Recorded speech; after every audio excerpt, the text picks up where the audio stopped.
नमस्कार और पौराणिक प्रोजेक्ट में आपका फिर से स्वागत है। अगर आप यहाँ नए हैं तो यह वह जगह है जहाँ हम पुराणों की प्राचीन कहानियों के माध्यम से उनके गहरे अर्थ को उजागर करते हैं। आइए आज के विषय के साथ शुरू करते हैं। द पौराणिक प्रोजेक्ट की इस विशेष श्रृंखला में आपका स्वागत है। आज हम देवी दुर्गा के उस अद्भुत रूप की कथा सुनेंगे जिन्हें संपूर्ण सृष्टि की उत्पत्ति का स्रोत माना जाता है, माँ कुष्मांडा। उनका नाम ही उनकी महिमा का परिचायक है। कु का अर्थ है छोटा, उष्मा का अर्थ है उष्णता और अंड का अर्थ है ब्रह्मांड का अंडा। पौराणिक परंपरा कहती है कि माँ की मधुर मुस्कान से यह संपूर्ण सृष्टि प्रकट हुई। जब सृष्टि का आरंभ भी नहीं हुआ था, चारों ओर केवल अंधकार था, कोई आकाश नहीं, कोई पृथ्वी नहीं, केवल शून्य। उस समय माँ कुष्मांडा ने अपनी दिव्य मुस्कान से ब्रह्मांडीय अंड का निर्माण किया। उनकी यह मुस्कान ही वह प्रथम ऊर्जा थी जिससे सूर्य की आभा और सभी दिशाओं का प्रकाश जन्मा। इसीलिए उन्हें आद्य शक्ति भी कहा जाता है, वह शक्ति जिससे सब कुछ उत्पन्न हुआ। माँ कुष्मांडा का दिव्य स्वरूप अत्यंत तेजस्वी और मनोहर है। वे 8 भुजाओं वाली हैं, इसलिए उन्हें अष्टभुजा भी कहा जाता है। उनके हाथों में कमंडल, धनुष बाण, कमल, अमृत कलश, चक्र और गदा जैसे दिव्य अस्त्र शस्त्र हैं।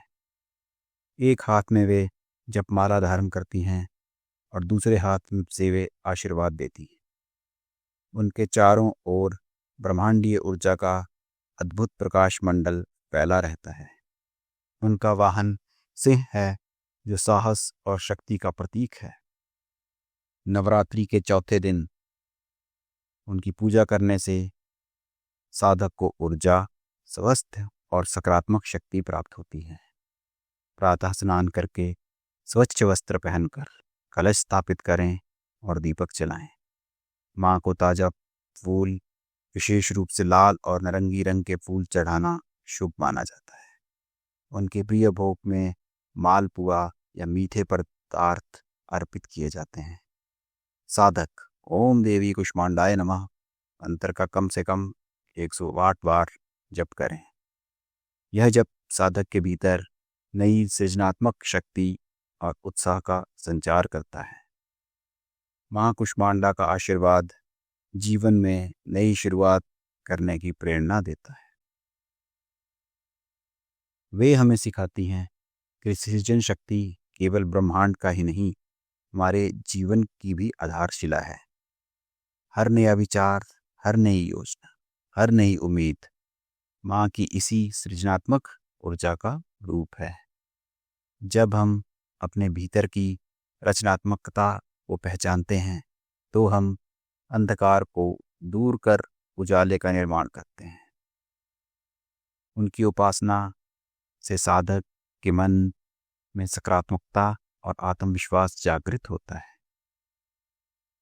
माँ कुष्मांडा हमें यह संदेश देती हैं कि जैसे उन्होंने अंधकार में, शून्य में प्रकाश और जीवन का सृजन किया, वैसे ही हम भी अपने जीवन के कठिन समय में आशा और नई शुरुआत का दीप जला सकते हैं।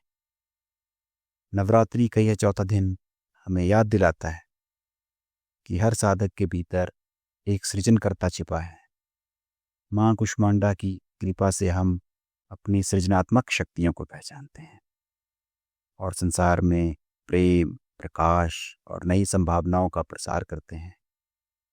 कल हम जानेंगे नवरात्रि के 5वें दिन की देवी माँ स्कंद माता की अद्भुत कथा और उनके पूजन का महत्व।